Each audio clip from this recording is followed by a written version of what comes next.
তুই এটা কি করলি তুলি? একবারও কি চিন্তা করলি না যে এর ফলে তুই তোর জীবনটাও হারাতে পারতি? কি করব আয়ান, তোকে যদি না পাই তাহলে এই জীবন আমার কাছে মূল্যহীন। কিসব বলছিস? তুই কি পাগল হয়ে গিয়েছিস? হ্যাঁ হ্যাঁ, আমি পাগল হয়ে গিয়েছি। আমি তোর প্রেমে পাগল হয়ে গিয়েছি। আমার মধ্যে কিসের কমতি আছে আয়ান? আমাকে কি একটু ভালোবাসা যায় না? তোর মধ্যে কোনো কমতি নেই, কিন্তু মূল কথা হচ্ছে আমাদের সম্পর্কটা অন্যরকম। তোকে আমি কখনোই ওই চোখে দেখিনি। সবসময় তোকে বেস্ট ফ্রেন্ড ভেবেছি। বেস্ট ফ্রেন্ড ভাবলে কি হয়েছে? আমরা বিয়ের পরেও বেস্ট ফ্রেন্ড হয়েই থাকবো। শুধু তুই একবার আমাকে বিয়ে করতে রাজি হয়ে যা। না তুলি, এটা সম্ভব না। আমি তোকে কখনোই নিজের স্ত্রী ভাবতে পারবো না। না, আমি কিছু জানি না। তোর আমাকেই বিয়ে করতে হবে। যদি তুই রাজি না হোস তাহলে আমি আবার সুইসাইড করব। আর এবার কেউ আমাকে বাঁচাতে পারবে না। তুলির কথা শুনে আমি কিছুই বলি না, চুপচাপ তার বেডের পাশে দাঁড়িয়ে আছি। আসলে এখন আমরা আছি হাসপাতালে। কেন আছি সেটার কারণ অনেকটাই আপনারা বুঝে গিয়েছেন। বাকিটা গল্পের সাথে থাকুন, তাহলে বুঝে যাবেন। আমার পিছনে আমাদের দুই পরিবারের বাকিরাও দাঁড়িয়ে আছে। তারা এতক্ষণ চুপচাপ আমাদের দুইজনের কথা শুনছিল। এখন সবাই চুপচাপ দাঁড়িয়ে আছি, কারো মুখেই কোনো কথা নেই। ঠিক তখনই তুলি আবার বলে ওঠে, কি ব্যাপার, তুই চুপচাপ দাঁড়িয়ে আছিস কেন? ও, বুঝতে পেরেছি, মানে তুই রাজি নেই। কথা শেষ করেই তুলি বেডসাইড টেবিল থেকে অনেকগুলো ঔষধ হাতে নিয়ে নেয়। তারপর যখনই সেগুলো খেতে যাবে তখন আমি তাড়াতাড়ি গিয়ে ওর হাত থেকে ওষুধগুলো ফেলে দিই। তুলির মা গিয়ে তুলিকে জড়িয়ে ধরে। তখনই আমার মা এসে আমার গালে দুইটি চড় বসিয়ে দেয়। তুই কি মানুষ? দেখছিস মেয়েটা তোকে কতটা ভালোবাসে, আর তারপরেও তুই ওকে বিয়ে করতে রাজি নেই। মা যখন আমার গালে চটটা বসালেন আমি যেন স্তব্ধ হয়ে গেলাম। এই প্রথম সবার সামনে রাগ নয়, বরং এক তীব্র অপমানে আমার বুকটা কেঁপে উঠল। মায়ের চোখে দুশ্চিন্তা ছিল, কিন্তু সেই দুশ্চিন্তা আমাকে নয়, তুলিকে ঘিরে। আমি বললাম, মা, তুমি তুমি এমন কেন করছো? মা কান্না ভেজা কণ্ঠে বললেন, কেন করছি? তোর জন্যই তো করছি। একটা নিষ্পাপ মেয়ে তোর জন্য নিজের জীবন দিতে চাইছে, আর তুই বলছিস না? ওর কিছু হয়ে গেলে আমরা কি মুখ দেখাতে পারবো? তুলির মা তখনও তুলিকে জড়িয়ে ধরে কাঁদছিলেন। তুলির বাবা কাকা, যিনি এতদিন আমাকে নিজের ছেলের মতোই দেখতেন, তিনিও নীরবতা ভাঙলেন। আমি চেষ্টা করলাম যুক্তি দিয়ে বোঝাতে, আঙ্কেল আন্টি, আপনারা ভুল বুঝছেন। আমি অন্য একজনকে ভালোবাসি। আমি তাকে কমিটমেন্ট দিয়েছি। আর তুলি, সে আমার বেস্ট ফ্রেন্ড। জোর করে বিয়েতে কি সুখ আসে? আমার কথাগুলো যেন কারোর কানেই যাচ্ছিল না। ভালোবাসা আর পাগলামির এই পার্থক্য কেউ বুঝতে চাইল না। তুলির বাবা একটা গভীর দীর্ঘশ্বাস ফেলে আমার দিকে তাকালেন। তিনি বললেন, আয়ান বাবা, আমি তোমার সব কথা বুঝতে পারছি, কিন্তু একবার তুলির দিক থেকে ভাবো। ও হয়তো আবেগে ভুল করছে, কিন্তু ওর ভালোবাসার গভীরতাটা দেখো। আর তুমি যাকে ভালোবাসো, সে কি তুলির মতো তোমাকে এভাবে পাগলের মতো ভালোবাসতে পারবে? তুলির বাবার কথাটা আমার বুকে এসে ধাক্কা মারল। মিতু আমাকে ভালোবাসে নিশ্চিত, কিন্তু তুলির এই তীব্রতা, এই আত্মহত্যার প্রচেষ্টা, এর সঙ্গে মিতুর শান্ত ভালোবাসার কোনো তুলনা চলে না। আমি চুপ করে রইলাম। ঠিক তখনই তুলি আবার দুর্বল কণ্ঠে কথা বলল, আমাকে ভালোবাসতে হবে না তোর, শুধু বিয়েটা কর। আমি তোর স্ত্রীর পরিচয়ে থাকতে পারলেই খুশি। আমি কোনো দাবি করব না। প্লিজ আমার হাতটা ছাড়িস না আয়ান। তুলির এই আকুতি আর কান্না দেখে আমার ভেতরের প্রতিরোধ ভাঙতে শুরু করলো। ঠিক তখনই বাবা এগিয়ে এলেন। তিনি এতক্ষণ চুপ ছিলেন। বাবা আমার পাশে দাঁড়িয়ে বললেন, আয়ান, একবার ভাবো, তুমি মৃত্যুকে ভালোবাসো ভালো কথা, কিন্তু মিতু যদি এই পরিস্থিতিতে পিছিয়ে যায়, তুলি আজ তোমার জন্য নিজেকে শেষ করতে চেয়েছিল। তুলির এই ভালোবাসা উপেক্ষা করে তুমি তোমার পরিবারকে, তোমার বাবা মাকে সারা জীবন একটা অপরাধের মধ্যে ফেলে দেবে? তুমি যাকে বাঁচাওনি তার মৃত্যু তোমাকে সারা জীবন তাড়িয়ে বেড়াবে। এটা কি তোমার কাছে ঠিক মনে হচ্ছে? চারপাশের চাপ, মায়ের চর, বাবার যুক্তি আর তুলির আত্মহত্যার হুমকি সব কিছু মিলে আমার দম বন্ধ হয়ে এলো। আমি দিশেহারা হয়ে গেলাম। আমার মনে হলো আমি যদি আজ না বলি তবে তুলির মৃত্যুর দায় সারা জীবন আমাকেই বহন করতে হবে।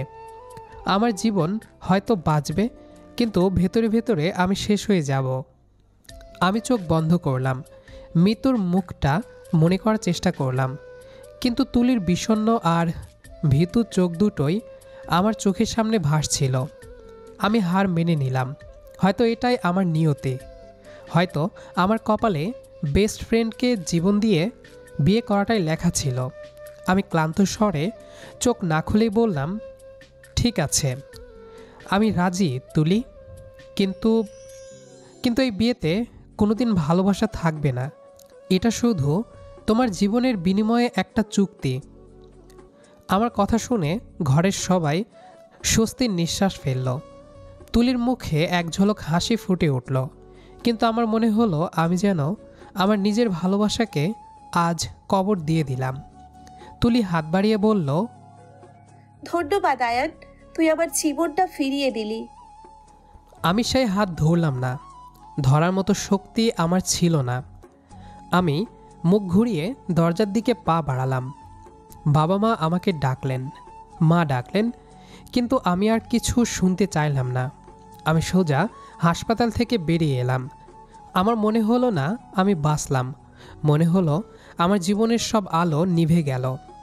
বেস্ট ফ্রেন্ডের জন্য আমাকে নিজের জীবন উৎসর্গ করতে হলো।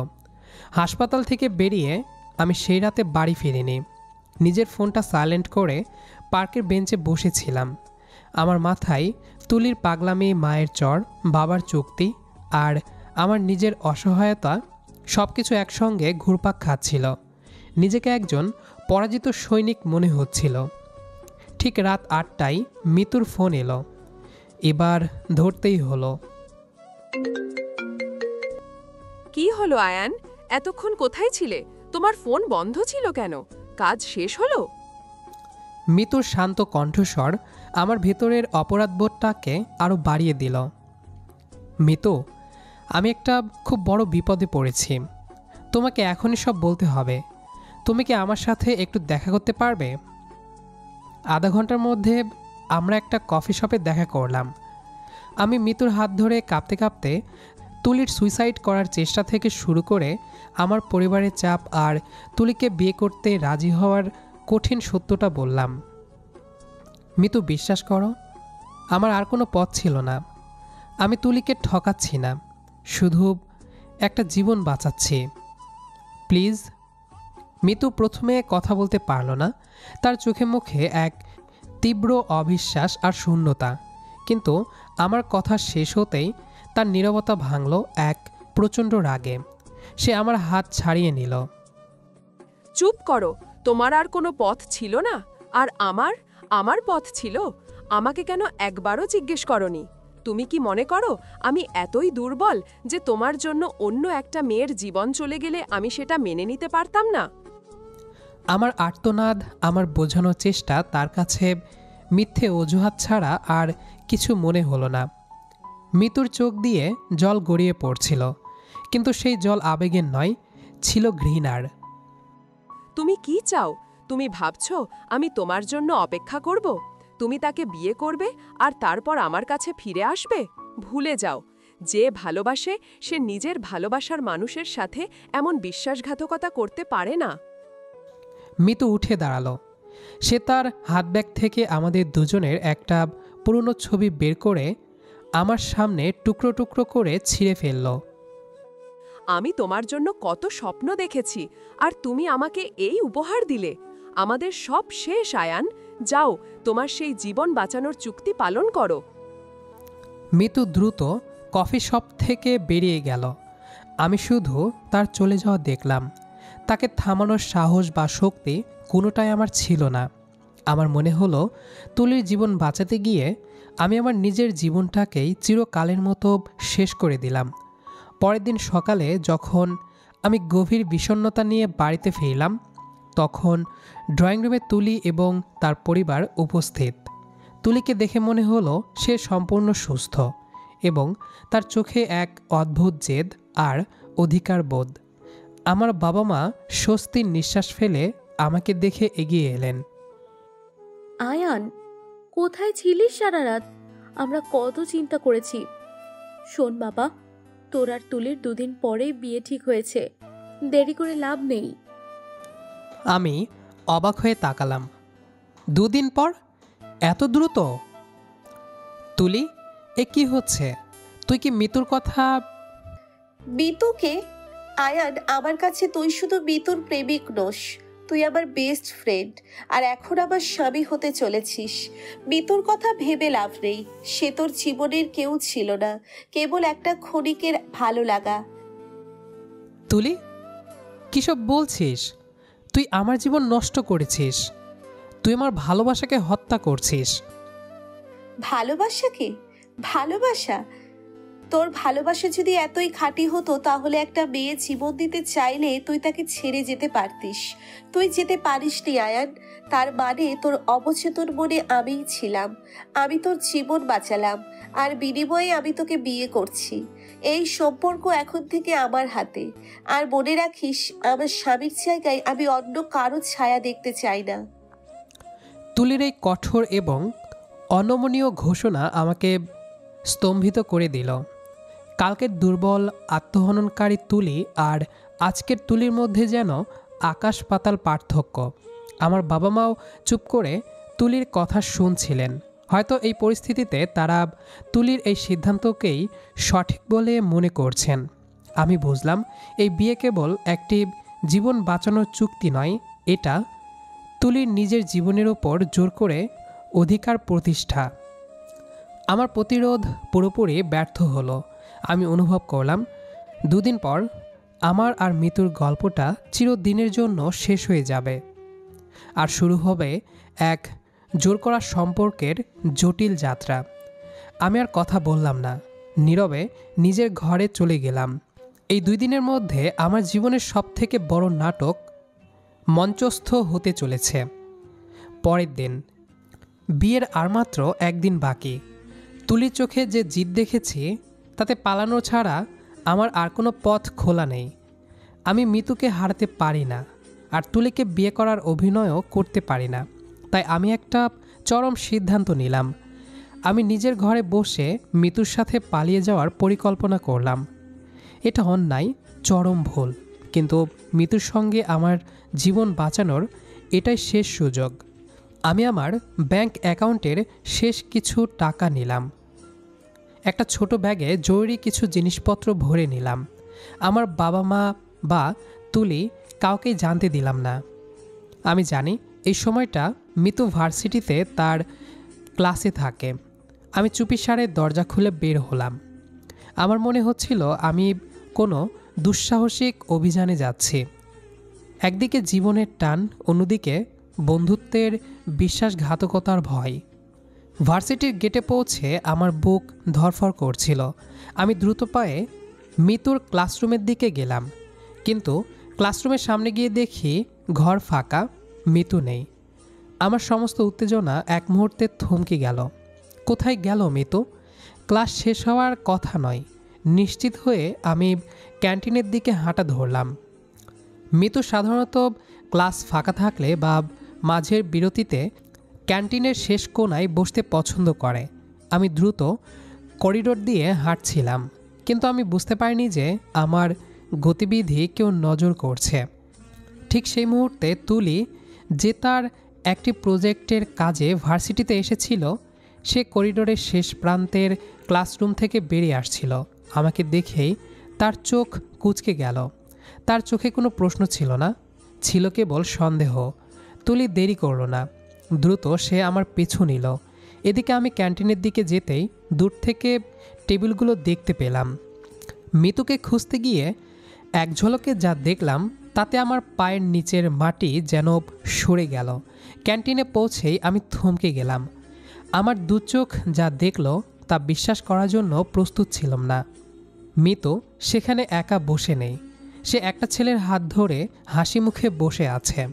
ছেলেটির দিকে মিতুর ঝুঁকে থাকা দেহভঙ্গি, তাদের ঘনিষ্ঠতা সব কিছুই আমার মাথায় যেন বজ্রপাত ঘটালো। আমার কানে তখন কেবল মিতুর সেই রাগের কথাগুলো বাজছে।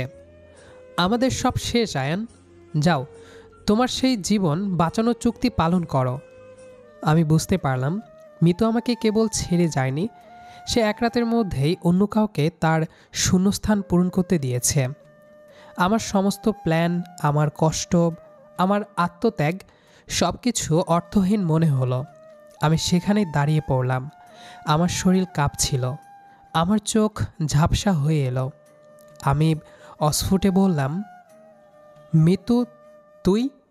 ঠিক সেই মুহূর্তে আমার পেছনে এসে দাঁড়ালো তুলি। সে প্রথমে আমার দিকে তাকালো, তারপর আমার দৃষ্টি অনুসরণ করে ক্যান্টিনের ভেতরের দৃশ্যটি দেখল। দৃশ্যটি দেখে তুলির মুখে কোনো রাগ বা দুঃখ এলো না, এলো এক শীতল হাসি। কি হলো? তুই তো বলেছিলি তুই ওকে ভালোবাসিস, আর ও তোকে ভালোবাসে। আর ও কি করছে? তোর বিয়ে ঠিক হওয়ার পর একদিনও কাটেনি আর সে অন্য কারো হাত ধরে বসে আছে। তুলির কথা আমার কানে ঢুকলেও আমি উত্তর দিতে পারলাম না। আমার চোখ দিয়ে এবার সত্যি সত্যি জল গড়িয়ে পড়ল।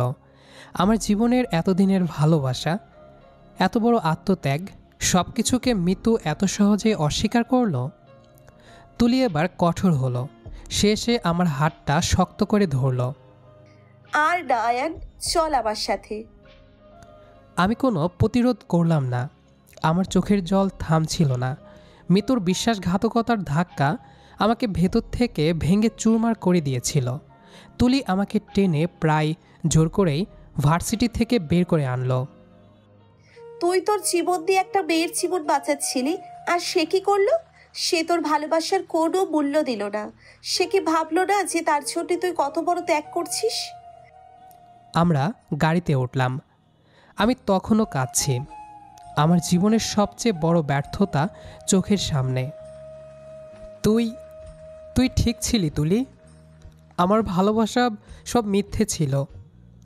তুলি গাড়ি চালাচ্ছিল, সে হঠাৎ ব্রেক কষে রাস্তার ধারে গাড়ি থামালো। সে আমার দিকে ঘুরল, তার চোখে এবার জিদ নয়, এক অদ্ভুত কোমলতা। কাঁদিস না আয়ান, আমি জানি তোর কষ্ট হচ্ছে, আমি সব বুঝতে পারছি। কিন্তু দেখ, যারা তোকে সত্যি ভালোবাসতো তারা এখনো তোর পাশে আছে। দেখ, আমি আছি তো। তুলি নিজের ওড়না দিয়ে আমার চোখ মুছে দিল। তার হাতের স্পর্শে যেন এক গভীর সান্ত্বনা ছিল। তোর জীবন তোর জন্য অপেক্ষা করছিল, কিন্তু তুই সেই ভুল মানুষটার পিছনে ছুটে জীবনটাকে নষ্ট করতে চাইছিলি। আমি জোর করেছিলাম, কারণ আমি জানতাম ও তোকে এভাবে ছেড়ে যাবে। আমি জানতাম তোর জন্য আমার ভালোবাসাই সত্যি। আর এখন যখন সব সত্যি হলো, তখন তুই আর চিন্তা করিস না। আমি তোকে সেই ভালোবাসা দেব যা কেউ কোনো দিন দিতে পারবে না। তুলির এই সান্ত্বনা, এই আশ্বাস মিতুর বিশ্বাসঘাতকতার পরে আমার কাছে যেন এক শীতল জলধারার মতো কাজ করল। আমার কাঁদতে থাকা মনটা একটু হলেও শান্ত হলো। তুই তুই ভুল করিসনি তুলি। তুলি আলতো করে আমার মাথায় হাত বুলিয়ে দিল। আমি তোর best friend Ayaan, best friend কখনো ভুল করতে পারে না। কাল আমাদের বিয়ে, এখন চল বাড়ি চল। আমি আর কথা বললাম না। মিতুর বিশ্বাসঘাতকতার যন্ত্রণা এবং তুলির অপ্রত্যাশিত সান্ত্বনা, এই দুইয়ের দোলাচলে আমি তখন এক নতুন মানুষ। তুলির কথাগুলো আমার কানে ঢুকছিল, কিন্তু কোনো উত্তর দেওয়ার শক্তি আমার ছিল না। আমার চোখ দিয়ে এবার সত্যি সত্যি জল গড়িয়ে পড়ল। মিতুর বিশ্বাসঘাতকতার ধাক্কা আমাকে ভেতর থেকে ভেঙে চুরমার করে দিয়েছিল। আমরা গাড়িতে উঠলাম। আমি তখনও কাঁদছি। আমার জীবনের সবচেয়ে বড় ব্যর্থতা চোখের সামনে। তুই তুই ঠিক ছিলি তুলি, আমার ভালোবাসা সব মিথ্যে ছিল। কাঁদিস না আয়ান, আমি জানি তোর কষ্ট হচ্ছে, আমি সব বুঝতে পারছি।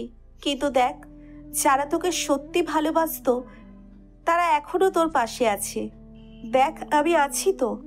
তোর জীবন তোর জন্য অপেক্ষা করছিল, কিন্তু তুই সেই ভুল মানুষটার পেছনে ছুটে জীবনটাকে নষ্ট করতে চাইছিলি। আমি জোর করেছিলাম, কারণ আমি জানতাম ও তোকে এভাবে ছেড়ে যাবে। আমি জানতাম তোর জন্য আমার ভালোবাসাই সত্যি। আর এখন যখন সব সত্যি হলো, তখন তুই আর চিন্তা করিস না। আমি তোকে সেই ভালোবাসা দেব যা কেউ কোনোদিন দিতে পারবে না। তুলির এই সান্ত্বনা, এই আশ্বাস মিতুর বিশ্বাসঘাতকতার পরে আমার কাছে যেন এক শীতল জলধারার মতো কাজ করলো। আমার কাঁদতে থাকা মনটা একটু হলেও শান্ত হলো। তুই তুই ভুল করিসনি তুলি। আমি তোর best friend Ayaan. Best friend কখনো ভুল করতে পারে না। কাল আমাদের বিয়ে, এখন চল, বাড়ি চল। আমি আর কথা বললাম না। মিতুর বিশ্বাসঘাতকতার যন্ত্রণা এবং তুলির অপ্রত্যাশিত সান্ত্বনা, এই দুইয়ের দোলাচলে আমি তখন এক নতুন মানুষ। আমার ডিপ্রেশন তখন তুলির আশ্বাসের কাছে যেন এক মুহূর্তের জন্য হলেও হার মেনেছে। আমি উপলব্ধি করলাম পৃথিবীতে একটা মানুষ আছে যে আমার সব ভুল, আমার দুর্বলতা সত্ত্বেও আমার পাশে থাকতে প্রস্তুত। তুলির সান্ত্বনা আর তার চোখের কোমলতা আমাকে এক তীব্র মানসিক ধাক্কা দিয়েছিল। আমি যখন মিতুর জন্য নিজের জীবন বাজি রেখেছিলাম, তখন মিতু এক মুহূর্তের জন্য আমার কথা ভাবেনি। আর তুলি, সে নিজের জীবনের বিনিময়ে আমাকে ধরে রাখতে চেয়েছিল। এই পার্থক্যটাই ছিল আসল। মিতুর মিথ্যে ভালোবাসার চেয়ে তুলির এই জিদ ভরা ভালোবাসাটা অনেক বেশি নির্ভরযোগ্য, অনেক বেশি পারফেক্ট। আমি বাড়ি ফিরে নিজের ঘরে ঢুকলাম। দরজার হুড়কো তুলে দিয়ে আমি গভীর চিন্তায় ডুবে গেলাম। সারারাত আমি কেবল তুলির কথা ভাবলাম। ছোটবেলা থেকে তুলি আমার প্রতি কতটা যত্নশীল ছিল।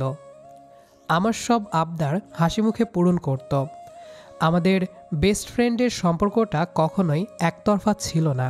তুলি সেই সম্পর্কের আড়ালে কেবল তার প্রেমকে লুকিয়ে রেখেছিল। আমি বুঝতে পারলাম তুলি আমার জন্য একদম পারফেক্ট। আমি ভুল মানুষের পেছনে ছুটেছি, আর যে মানুষটা সত্যি আমার ছিল তাকে আমি বারবার দূরে ঠেলে দিয়েছি। মিতুর বিশ্বাসঘাতকতা আমার চোখের পর্দা সরিয়ে দিয়েছে। পরের দিন সকালে, আজ আমাদের গায়ে হলুদের অনুষ্ঠান। আমি ঘরে একা বসেছিলাম। দরজায় মৃদুর টোকা পড়ল। তুলি ভেতরে এলো। আজ তার মুখে সেই জেদ নেই, আছে কেবল এক স্নিগ্ধ লাজুক হাসি। বাবা মা নিচে ডাকছেন, হলুদ লাগাতে হবে। আমি উঠে দাঁড়ালাম। তুলির চোখের দিকে তাকিয়ে আমি আর নিজের আবেগ ধরে রাখতে পারলাম না। আমার ভেতর থেকে এক গভীর উপলব্ধি বেরিয়ে এলো। তুলি, শোনো। তুলি থমকে দাঁড়ালো। আমি তোমাকে ভুল বুঝেছিলাম। গতকাল মিতুর যা দেখলাম, তারপর তোমার সান্ত্বনা আমাকে বুঝতে শিখিয়েছে যে ভালোবাসা শুধু আবেগ নয়, দায়িত্ব। তুমি নিজের জীবন বাজি রেখে আমাকে ধরে রাখতে চেয়েছিলে, আর আমি যাকে আমার জীবন মনে করেছিলাম সে এক রাতেই আমার হাত ছেড়ে দিয়েছে। তুমি যা করেছিলে তা ভুল হতে পারে, কিন্তু তোমার ভালোবাসার উদ্দেশ্য ভুল ছিল না। আয়ান, আমাকে ক্ষমা করো তুলি। আমি আজ বুঝতে পারছি তুমি আমার জন্য সবচেয়ে সঠিক মানুষ। আমি জানি আমি তোমার সাথে ন্যায় করিনি, তবে আজ থেকে আমি প্রতিজ্ঞা করছি এই বিয়েতে আমি মন থেকেই রাজি। বেস্ট ফ্রেন্ড হিসেবে তুমি যেমন আমার পাশে ছিলে, স্ত্রী হিসেবেও আমি সবসময় তোমার পাশে থাকব। আমি তোমাকে নতুন করে ভালোবাসতে শুরু করব। তুলি এক মুহূর্তও দেরি করল না। সে দ্রুত এসে আমাকে শক্ত করে জড়িয়ে ধরল। তার শরীরের উষ্ণতা আমাকে জানিয়ে দিল এই আলিঙ্গনটা জোর করে নয়, মন থেকে। আমি আর কিচ্ছু চাই না আয়ান, শুধু তোমার এই স্বীকারোক্তিটুকুই আমার কাছে যথেষ্ট। আমি জানতাম একদিন তুমি ঠিকই বুঝবে। আমাদের এই মুহূর্তের আলাপচারিতা আমাদের জোর করে শুরু হওয়া সম্পর্ককে এক নতুন আন্তরিক ভিত্তি দিল। সারাদিন ধরে চলল হলুদ আর অন্যান্য অনুষ্ঠান। সন্ধ্যায় মণ্ডপ সেজে উঠল। আমি আজ আর বিষণ্ণ ছিলাম না। আমার মনে এক নতুন শান্তি ছিল, ছিল তুলির প্রতি এক গভীর শ্রদ্ধা। তুলি যখন বিয়ের পোশাকে মণ্ডপে এলো তখন তাকে দেখে আমার চোখ ফেরানো কঠিন হলো। লাল বেনারসিতে সে যেন এক দেবীর মতো। তার চোখে আজ লুকোনো হাসি, আর আমার চোখে সেই হাসির প্রতিচ্ছবি। পুরুত মন্ত্র পড়ছেন, আমরা 7 পাকে বাধা পড়ছি। যখন তুলি আমার পাশে এসে বসলো তখন আমি প্রথম তার হাতটা ধরলাম। তুলি অবাক হয়ে আমার দিকে তাকালো, তার চোখে আনন্দ আর কৃতজ্ঞতা। আমি আলতো করে তার হাতের ওপর চাপ দিলাম। এটা ছিল আমার নীরব প্রতিজ্ঞা।